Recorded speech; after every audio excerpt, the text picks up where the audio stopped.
கல்வியில தமிழ்நாட்டை நம்பர் 1 மாநிலமாக்கும்னு சொன்னாங்க. விஷமாகும் மதிய உணவு, இடிந்து விழும் மேற்கூரை, தண்ணீர் இல்லா கழிப்பறை, இதுவே தமிழக பள்ளிகளின் அவல நிலை. இந்த நிலை மாறிட வாக்களியுங்கள் தாமரை சின்னத்திற்கு.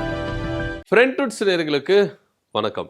இந்த தேர்தலில் எடப்பாடி பழனிசாமியை ஒரு அசைவிக்கணும் அப்படின்ற ஒரு ரேஞ்சில் தான் சசிகலா ஐயா ராமதாஸுடைய கூட்டணி இங்க களம் காணுது அப்படின்னு குறிப்பா சொல்லணும். அனைத்திந்திய புரட்சி தலைவர் மக்கள் முன்னேற்ற கழகம் அப்படின்ற ஒரு கட்சியை ஆரம்பிச்சு தனக்குன்னு ஒரு பாணியை அவங்க உருவாக்கி இந்த தேர்தலில் அவங்க களம் காண்றாங்க. இந்த தேர்தலுடைய நோக்கம் என்ன, சசிகலாவுடைய நோக்கம் என்ன அப்படின்னு நம்ம சொல்ல போனோம்னா, எடப்பாடி பழனிசாமியை இங்க வீழ்த்தணும் அப்படின்ற ஒரே ஒரு விஷயம்தான் அவங்களுக்கு குறிக்கோளா இருக்கு. இந்த தேர்தலில் ஜெயிக்கிறோம் தோக்குறோம் அது அப்பாற்பட்ட விஷயம். ஆனா இங்க எடப்பாடி பழனிசாமியை நான் வீழ்த்திட்டேன் அப்படின்னு ஒரு விஷயம் இருக்குல்ல, இந்த காரியத்தை நான் சாதிச்சிட்டேன்ப்பா அப்படின்னு அவங்க என்ன பண்ணிப்பாங்க, காலரை தூக்கி விட்டுப்பாங்க அப்படின்னு தான் சொல்லணும். ஏன்னா சசிகலா அவர்களுக்கு செய்த துரோகம் கொஞ்சம் நஞ்சம் கிடையாது அப்படின்னு சொல்லியிருக்கிறாங்க.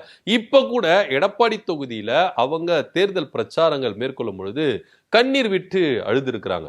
சசிகலா அவர்கள் ஜெயலலிதாவுடைய இறப்புல அழுதாங்க. அதுக்கப்புறம் அவங்க எங்கன்னா அழுது இருக்கிறாங்களா அப்படின்னா கிடையவே கிடையாது, குறைவானதுதான். ஆனா இப்போ பிரச்சாரங்கள்ல இந்த அளவுக்கு பொதுமக்கள் மத்தியில கண்ணீர் விட்டு அழுகுறாங்கன்னா அவங்க மனசு எந்த அளவுக்கு பாதிக்கப்பட்டிருக்கு, அவங்க மனசு எந்த அளவுக்கு நொந்து இருக்குது அப்படின்னு தான் பார்க்கப்படணும். இந்த வயதான காலத்திலையும் இப்போ கூட அவங்க கட்சிக்காகவும், அதாவது ஜெயலலிதாவுடைய ஆட்சியை திரும்ப கொண்டு வரணும் அப்படின்ற ஒரு நோக்கத்துக்காக தான் சசிகலா அவர்கள் இந்த வயதிலையும் என்ன பண்றாங்கன்னா கட்சி ஆரம்பிச்சு எடப்பாடி பழனிசாமியை வீழ்த்தணும். ஏன்னா அவங்க சொல்ற விஷயம் ஒண்ணுதான், நான் நம்பி முதலமைச்சர் பதவி அப்படின்னு ஒன்று கொடுத்தேன். யாருக்கும் எட்டா கனியா இருந்த இந்த முதலமைச்சர் பதவி கொங்கு பெல்ட்டுக்கு கொடுக்கணும் அப்படின்ற ஒரு நோக்கத்துக்காக தான் எடப்பாடி பழனிசாமி நான் சூஸ் பண்ணேன். நான் நினைச்சிருந்தா யாரை வேணா சூஸ் பண்ணிருக்கலாம், செங்கோட்டையனை சூஸ் பண்ணிருக்கலாம், யாரை வேணா சூஸ் பண்ணிருக்கலாம். அவங்க லிஸ்ட்ல நிறைய பேர் இருந்தாங்க. நீங்க யோசித்து பாருங்களேன், சாதாரண ஒரு தொண்டன் கூட என்ன பண்ணிருக்கலாம், முதலமைச்சரா இருக்கலாம் அப்படின்னு ரேஞ்சுக்கு அவங்க சொன்னாங்க. ஆனா நான் ரொம்ப நம்பினேன் எடப்பாடி பழனிசாமியை. எந்த அளவுக்கு நான் நம்பினேன்னா ரொம்ப ரொம்ப ரொம்ப ரொம்ப நம்பினேன். எல்லாரும் சொன்னாங்க எடப்பாடி பழனிசாமியை சூஸ் பண்ண வேண்டாம் அப்படின்னு. ஆனா நான் நம்பிக்கையில் என்ன பண்ணேன், எடப்பாடி பழனிசாமியை சூஸ் பண்ணேன். ஆனா அந்த நம்பிக்கை என் முதுகுல குத்திட்டாங்க பார்த்தீங்களா, அதுதாங்க சொல்லிட்டு அவங்க கண்ணீர் வடிச்சாங்க பாருங்க. எல்லாருக்குமே இறங்கிடும். ஏன்னா அவ்வளோ பெரிய ஆள் அவங்க. ஏன்னா நீங்க யோசித்து பாருங்க, வயதுல எவ்வளவு மூத்தவங்க, ஜெயலலிதாவுக்காக தன்னுடைய வாழ்க்கையை அர்ப்பணிச்சவங்க. இப்படி இருக்கும் பொழுது அவங்க நொந்து இந்த அளவுக்கு கண்ணீர் விட்டு அழுகுறாங்கன்னா அவங்க மனசு எந்த அளவுக்கு பாதிக்கப்பட்டிருக்கும், எடப்பாடி பழனிசாமி எந்த அளவுக்கு துரோகங்கள் செஞ்சிருக்கிறாரு அப்படின்றது தான் இது வெளிக்காட்டுது. இது ஒரு அரசியல் டிராமா அப்படின்னு கூட எல்லாரும் சொல்லலாம். ஏன்னா தேர்தல் வந்துட்டா, அரசியல் வந்துட்டா சில விஷயங்கள் வந்து என்ன பண்ணுவாங்கன்னா டிராமா போடுவாங்க. ஸோ அந்த விதத்தில் நீங்கள் எடுத்துட்டாலும் உண்மையா விஷயங்கள் இருக்குல்ல, எடப்பாடி பழனிசாமி எந்த அளவுக்கு ஒரு துரோகம் செஞ்சாரு. அதுவும் இல்லாமல் அவங்க சொல்றாங்க, இந்த சிறைச்சாலையிலேயே என் கதையை க்ளோஸ் பண்ணுறதுக்கு பார்த்தாரு எடப்பாடி பழனிசாமி. அந்த அளவுக்கு வந்து என்னை வந்து நெருக்கடி கொடுத்தாங்க. நான் பதவி கொடுத்துட்டு போனேன், முதலமைச்சர்ன்ற ஒரு உன்னதமான பதவியை கொடுத்துட்டு போனேன். அந்த பதவியை எடுத்துக்கொண்டு என்னை கட்சியில் விட்டு தூக்குனாங்க, ஜெயிலில் என்னை கதையை முடிக்க பார்த்தாங்க. இப்படியான விஷயங்கள் அவங்க வைக்கிறாங்க. ஒரு அவங்க நினைச்சிருந்தா டிராமாக்கள் எல்லாரும் சொல்றாங்களே அந்த அம்மா ட்ராமா பண்ணுறாங்க அப்படின்னு, அவங்க ட்ராமா பண்ணனா எப்படி வேணாலும் ட்ராமா பண்ணியிருக்கலாம். அவங்க சிறைச்சாலையிலேருந்து வெளியே வந்தாங்க பாருங்க, அப்பத்துலேருந்து அவங்க ட்ராமா பண்ணியிருக்கலாம். இல்லையே, இத்தனை ஆண்டு காலம் அவங்க பொறுமையாக தானே இருந்தாங்க. இப்போ தானே அவங்க வந்து என்ன பண்ணுறாங்க, இந்த வயதிலையும் என்ன பண்ணுறாங்க, ஜெயலலிதாவுடைய ஆட்சியை கொடுக்கணும், மக்களுக்கான ஆட்சியை கொடுக்கணும் அப்படின்னு சொல்லிட்டு வெளியே வராங்க. ஸோ இப்படியெல்லாம் அவங்க என்ன பண்ணுறாங்க, கஷ்டப்பட்டு நொந்து என்ன பண்ணுறாங்க, தன்னுடைய மனது அளவில் பாதிக்கப்பட்டதுனால என்ன பண்ணுறாங்க, இப்படி அழுகுறாங்க. ஆனால் எடப்பாடி பழனிசாமிக்கு தக்கம் பாடம் புகட்டணும் அப்படின்ற ஒரு விஷயத்தில் அவங்க ரொம்ப குறிக்கோளாக இருக்கிறாங்க. அதில் எந்த வித மாற்று கருத்து இல்லை.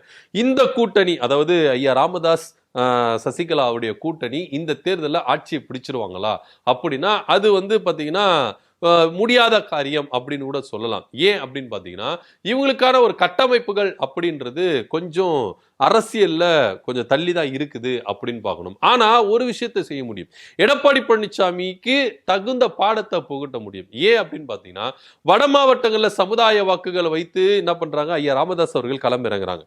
தென் மாவட்டங்களில் தன்னுடைய சமுதாய வாக்குகளை வைத்து என்ன பண்றாங்க, சசிகலா அவர்கள் என்ன பண்றாங்க, இறங்குறாங்க. மேல் நோட்டத்துக்கு பார்த்தா என்னமா இவங்கெல்லாம் வந்து பார்த்தீங்கன்னா புஷ்பானம்பா ராமதாஸ் ஐயா அன்புமணியால துரத்தப்பட்டு என்ன பண்ணாரு, டம்மியாக்க கேட்டாரு.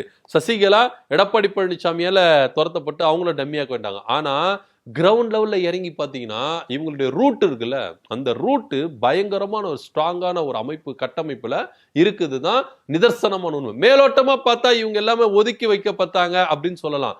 அப்படி கிடையாது. இவங்க அந்த சமுதாய வாக்குகள் ரூட் இருக்குல்ல, அந்த ரூட் ஏடா கூடமா எங்கெங்கயோ போயிட்டு பின்னி பறிஞ்சிருக்கு. இவங்க சொல்ற ஒரு விஷயம் தான் தென் மாவட்டங்களே வட மாவட்டங்களே இருக்கிற இவங்களுக்குன்னு இருக்கிற சமுதாய வாக்குகள் ஒரு எப்படி சொல்றது, ஒரு சில வாக்கு வங்கி பிரிக்கிறதுக்கான கூட வாய்ப்புகள் இருக்கு. இப்ப நீங்க அன்புமணி ராமதாஸ் எடுத்துக்கங்களேன். இவரு வட மாவட்டங்கள்ல சமுதாய வாக்குகள், அதாவது வன்னியர் சமுதாய வாக்குகள் ஃபுல்லா நம்மளுக்கு கிடைச்சிரும் அப்படின்ற ஒரு நம்பிக்கையில அவர் இறங்குறாரு. அது ரொம்ப ரொம்ப தப்பு. ஏன்னா ஐயா ராமதாஸ் அவர்கள் இருக்கிறாரு, அவரு இல்லைன்னா கூட பிரச்சனை கிடையாது. ஏன்னா ஐயா ராமதாஸ் அவர்கள் யாரை கை காட்டுறாங்களோ இன்னைக்கும் சில வன்னியர் சமுதாயத்தினர் என்ன பண்றாங்கன்னா ஐயா ராமதாஸ் அவர்களை கடவுளா பாக்குறாங்க, சாமியா பார்த்து என்ன பண்றாங்க, வழிபடுறாங்க.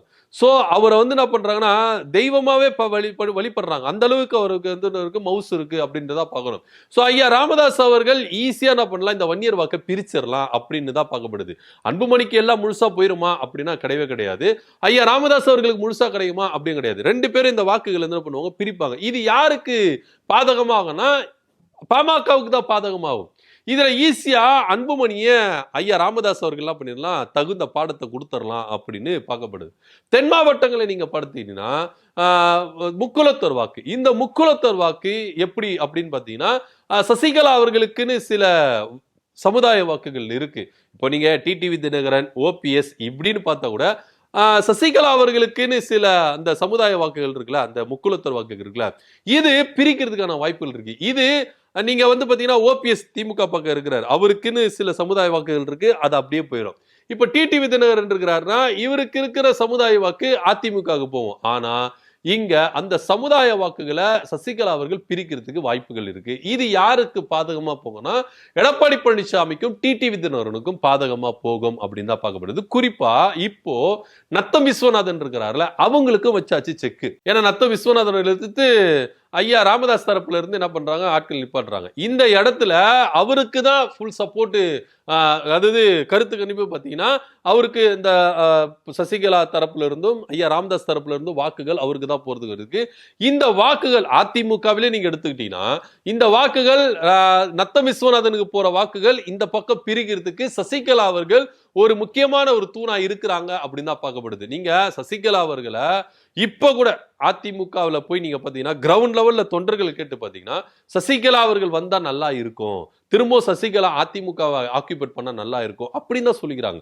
திரும்பவும் அவங்க அந்த தலைமை பண்புக்கு வந்தாங்கன்னா அதிமுக அப்படின்றது கொஞ்சம் ஸ்ட்ராங் ஆயிடும், ஒன்று நெஞ்சிடும் அப்படின்னு தான் ஒவ்வொரு தொண்டர்களும் நினைக்கிறாங்க.